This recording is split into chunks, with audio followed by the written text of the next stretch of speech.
Brand new, you're looking at $600 to $1,000. Most of us don't have the disposable income to just throw thousands of dollars at different things all at one time. You know, you might want that DSLR camera, that new cell phone, and we just don't have that kind of disposable money. Most of us don't. So instead of just going out and buying the first thing you can get just because you can, doesn't mean it's the smartest thing to do. So today I'm going to teach you how to fix the washer inlet valve and save you guys hundreds of dollars. So let's get into it.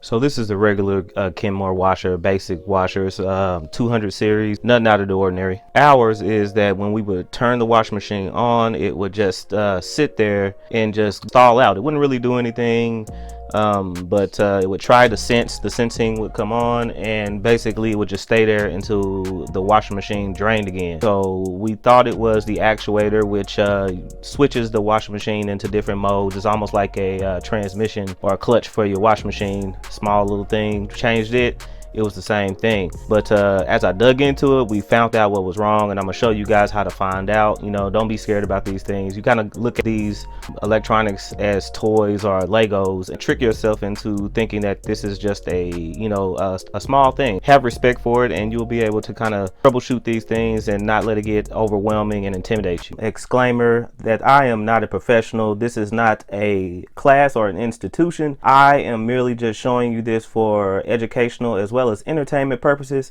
So please do this at your own discretion, and always seek out professional help before you try. First thing you're supposed to do always is unhook your electricity before you start any project. Give yourself 10-15 seconds before you start on it to let the washing machine decharge whatever electricity you might have stored up. But because I know what's going on with the washing machine, I'm not gonna unplug it because it's something I want to show you how to troubleshoot or figure out that what the problem is. First thing you want to do after you unplug your electricity is take out these 4 screws. 1, 2, 3, and 4.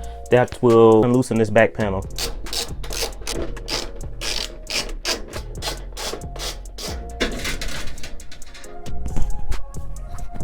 See right there, we got the water inlet valve. It's basically where the hot water or the cold water and the hot water come in, and you can see a sensor right there to kind of let you know when things stall out. It's controlled by these solenoids right here that shut off and turn on when the water is in or the machine is in cycle or in usage. Now what happens is sometimes these cylinders get messed up, or the solenoids gets messed up, or they clog up with hard water deposits inside.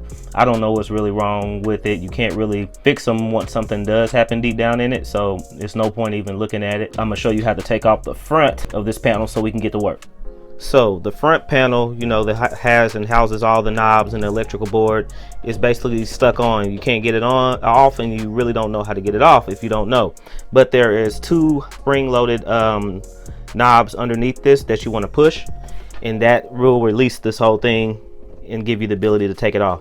Like a putty knife or something like this, stick it underneath and you'll feel it when you get it. Do the other side.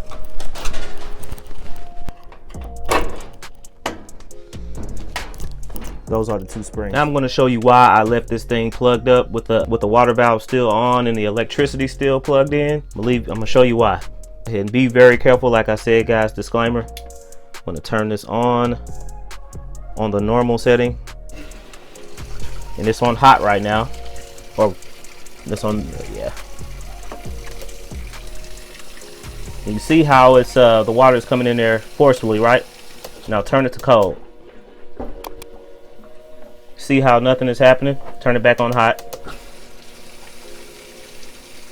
Forceful. Slowly turn it back to cold, and it gets very quiet. That's how I know something's wrong with that solenoid down in there. So now we're going to go ahead, since we know what's wrong with it, go ahead and unplug your power. Make sure you turn your water mains off. Make sure they're in the off position.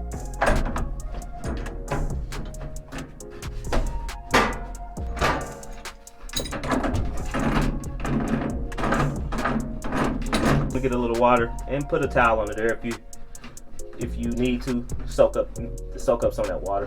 Once you got the water lines off, go ahead and pull this hose right here. It's just a plastic hose, and then it releases that whole panel. Next thing you want to do is take off these electric terminals from the actual valve.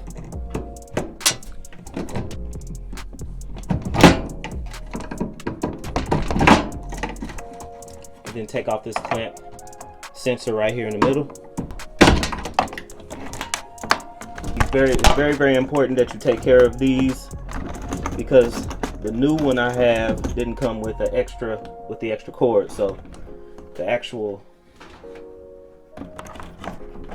outlet or plug right there, that is right there. Take real good careful of this.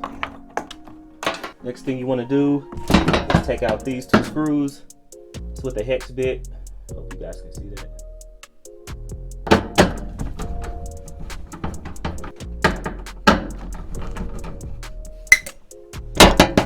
Then once you get that out, it should come right out, right there. That is one piece. At first I thought you could replace one of these, by themselves, but of course, they make everything hard, so they don't. The part number, it's probably upside down. I hope that's not upside down. Part number is right there. You look that up on Amazon or eBay. Be very careful when you order these online, because they have a lot of them. You get like thousands of hits of these, and make sure they're the exact one. This is the Rev B version. The Rev A version, they have a lot of them, but for some reason they didn't have a lot or at all, any of these at all on Amazon, so I had to get my new one off of eBay. Here was the new one, the whole assembly. You see the difference in the old one and the new one. So now that you got it off, you just go in reverse.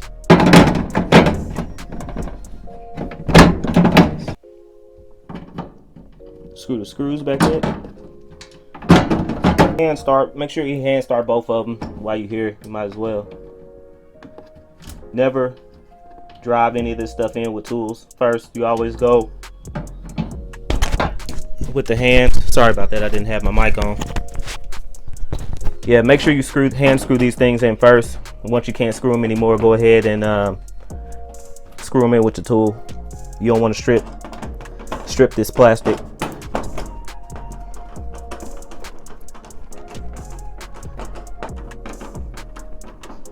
Plug that back in. I run the cords exactly the way they had it, so make sure go under this bundle right here. And this bundle has a blue cord to let you know that it's for the cold, and the red one for the hot and cold.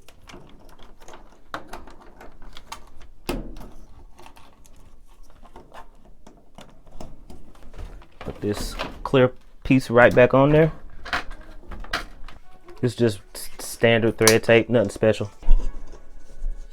I know my tape is all ugly. It kind of came out of the package, and I'm trying to same way. Then I have this thread sealant. Just apply a little bit. It's not like a glue or anything like that. It just helps seal. When you put the hose back on. Then, like I said before, just hand tighten it first.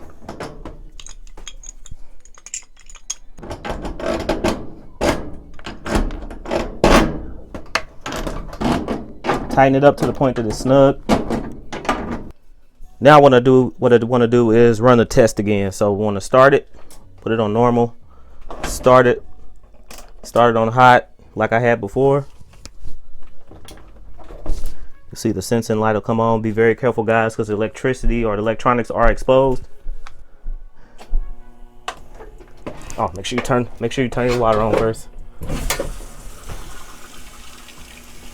So it's on hot right now. Coming out forceful like I showed you.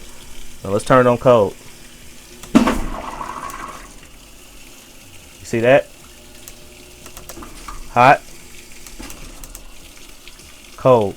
Or fix the problem. Now we know what it was. And when everything is on good, we can go ahead and put it back together. Washer's back unplugged. I want to put these two tabs underneath. Those two white tabs are in. Slide down. Click into place. Click into place. Put the panel back on. Kind of wiggle it a little bit. You'll see these tabs right here that'll show you they're in place. And then we just want to start putting the screws in. The 1, the 2, 3, fourth one down there. Thread these things in first. Never start with the tool. You don't want to strip anything out. So we got all of them in hand tight. We just went ahead and go ahead and screw those in. That's all it took to save you guys from having to go out and spend $600 to $1,000 on a brand new washer, and all it cost was $25 on eBay. Now, you guys, I know some of you guys say I don't want to deal with it. I can just go out and spend, you know, I got the money, just go out and spend, you know, $1,000 on a brand new washer. That's fine. But a lot of us would rather spend $1,000 on a new DSLR camera or some equipment for our channel. So if you want to save a little money, that's all you got to do. Don't be intimidated. Get into it. Get a little dirty, you know, get a little frustrated sometimes, but it's worth the savings. So guys, I hope you enjoyed this video. I hope it helped you guys out. Give you the ability to take some of this stuff into your own hands, save a little money, you know, spread the wealth into some of the other stuff you wanted to do, and just be more mindful that you guys can do anything if you put your mind to it. And who doesn't like saving money? So if you appreciated this video, make sure you guys go ahead and hit that like and subscribe to the channel, because this is a guy's channel. We gotta uplift each other, and that's what I'm trying to do.